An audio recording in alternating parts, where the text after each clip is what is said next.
Assalamualaikum warahmatullahi wabarakatuh. Salam sejahtera bagi kita semua. Salam Om Swastiastu, Namo Buddhaya, salam kebajikan. Pertama-tama saya ucapkan terlebih dahulu selamat Hari Raya Idul Fitri. Minal aidin wal faizin, mohon maaf lahir dan batin. Semoga dalam momentum hari yang fitri ini, ya masih dalam suasana Idul Fitri, kita dapat menjadikan momentum ini menjadi sebuah momentum besar, momentum introspeksi diri, dan juga momentum di mana kita saling memaafkan satu sama lain. Oke, pada malam hari ini kita akan membawakan sebuah informasi menarik, tentu masih tentang dunia politik di Indonesia.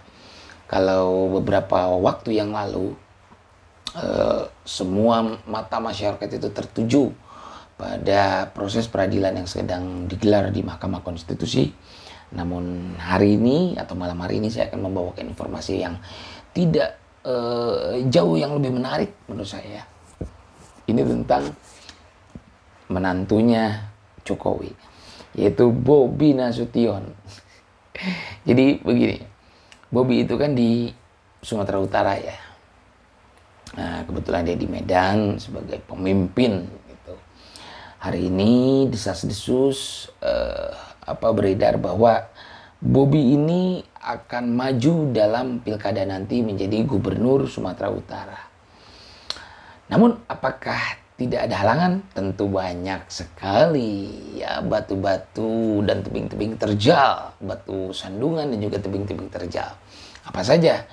Kalau kita lihat, Bobi ini kan bisa duduk menjadi pemimpin di Medan itu salah satunya melalui kontribusi partai politik. Kalau dulu kan disokong atau didukung oleh Partai Merah PDI Perjuangan. Namun hari ini Bobi akan maju di partai lain, yaitu Partai Golkar. Jadi Bobi kan udah pindahkan ke Partai Golkar. Nah, jadi Bobi ini sudah di Partai Golkar. Namun desus-desus yang berkembang, isu-isunya bahwa Bobi akan naik ya menjadi gubernur di pilkada nanti, ikut kontestasi pilkada nanti menjadi gubernur Sumatera Utara. Namun jalan Bobi ini akan semakin sulit. Akan sulit karena apa? Karena Bobi ini ya isunya memang akan maju, tetapi tidak direstui oleh para senior Golkar di Sumatera Utara gitu. Keluar dari PDI Perjuangan, dia masuk ke Golkar, baru kemarin sore masuk Golkar, dia pengen nyalonin menggunakan kendaraan politiknya itu Golkar. Nah, tentu beberapa senior Golkar, terutama DPD Partai Golkar Sumatera Utara, ini kayaknya ada narasi-narasi menolak ya, narasi menolak. Karena apa? Golkar Sumatera Utara, DPD Golkar Sumatera Utara ini sempat menyindir, yang sindirannya ini kayaknya mengarah pada Bobi. Jadi DPD Golkar Sumatera Utara ini menyindir bahwa dengan apa istilahnya, jadi ujug-ujug jadi kader ya. Ujug-ujug jadi kader, ada sindiran seperti itu ya. Ini bukan pada siapa lagi kalau bukan pada Bobi Nasution, yang notabene dia itu adalah menantu dari Presiden RI sekarang, yaitu Joko Widodo. Nah, Bobi ini diisukan akan maju di pilkada serentak nanti. Nah, melalui Golkar lah dia akan berkendara menuju kontestasi di pilkada nanti, di akhir tahun nanti.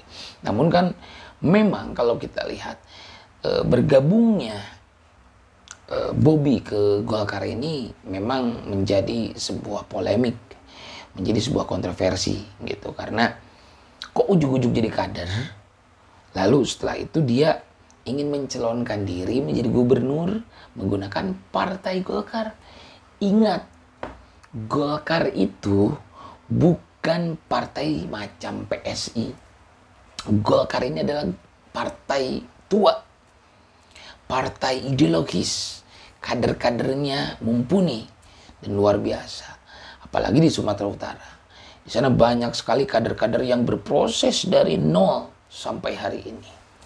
Jadi kalau misalkan Bobi masuk ke Golkar sekarang, lalu tiba-tiba menggunakan Golkar untuk menjadi satu syarat dia maju menjadi gubernur, kayaknya enggak deh, enggak bakal direstui. Karena apa? Karena banyak sekali kader-kader Golkar yang mencium bahwa gelagat Bobi ini hanya menggunakan Golkar menjadi sebuah kendaraan untuk kepentingan dirinya. Apalagi Golkar ini nggak mau kalau dicap untuk melanggengkan kekuasaan Jokowi, melanggengkan oligarki. Nggak mau dia dicap kayak gitu. Makanya beberapa senior Golkar itu menolak. Dan DPD Golkar ini udah sindir-sindiran. Gitu, udah sindir-sindir Bobi gitu. Ujuk-ujuk jadi kader, kan aneh gitu loh. Ini kan jadi sebuah bom waktu di internal Partai Golkar. Di tubuh Partai Golkar ini akan menjadi sebuah bom waktu. Karena banyak sekali kader-kader Partai Golkar ini yang benar-benar ideologis, yang memiliki gagasan, yang benar-benar dengan sepenuh hatinya berkiprah dalam partai besar ini. Lalu tiba-tiba ada orang lain, baru masuk beberapa hari, dia ingin mencalonkan diri demi kepentingan dia. Hey, Golkar itu bukan PSI. Jadi mohon maaf gitu ya.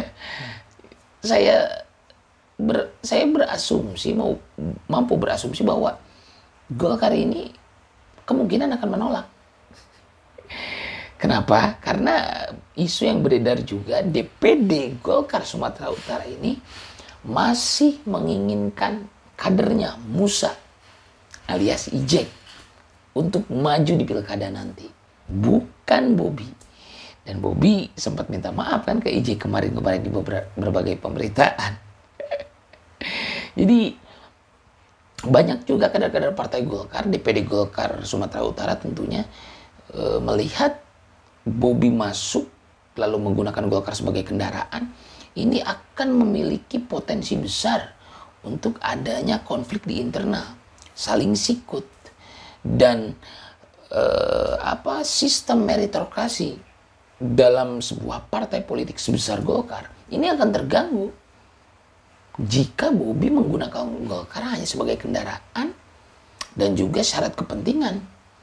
Dia ingin instan, sedangkan Golkar ini bukan partai instan seperti PSI. Mohon maaf. Jenjang kaderisasinya itu luar biasa. Apalagi untuk syarat untuk menjadi ketua umum Partai Golkar itu minimal 5 tahun menjadi kader. Gitu. Jadi kalau Jokowi juga nih, mertuanya pengen masuk Golkar terus pengen jadi ketua, mohon maaf, banyak yang menolak seperti politisi Golkar senior macam Agung Laksono, Yusuf Kala, pasti menolak lah. Ini Bobi juga sama. Jadi mohon maaf Bobi ya, mohon maaf sekali, ini asumsi saya kayaknya kamu nggak bakal bisa masuk Golkar lalu nyalon gitu aja.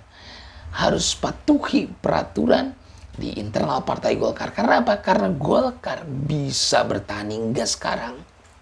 Ya, itu berkat kader-kader militan Partai Golkar, berkat sistem kaderisasi Partai Golkar. Nggak acak-acakan, nggak ngasal, nggak mentang-mentang presiden masuk Golkar, nggak mentang-mentang menantunya presiden bisa masuk Golkar, mohon maaf. Jadi Bobi pada akhirnya dipecat PDI Perjuangan, lalu masuk ke Golkar, ingin mencalonkan dan ditolak juga kemungkinan besar. Dia nyesel kayaknya. Luar biasa Bobi ini. Mentang-mentang dasar lo. Oke, itu saja mungkin informasi yang bisa saya sampaikan pada pemirsa netizen ini. Mudah-mudahan bermanfaat. Akhirul kalam, wallahu muwaffiq ila aqwamit thoriq. Wassalamualaikum warahmatullahi wabarakatuh.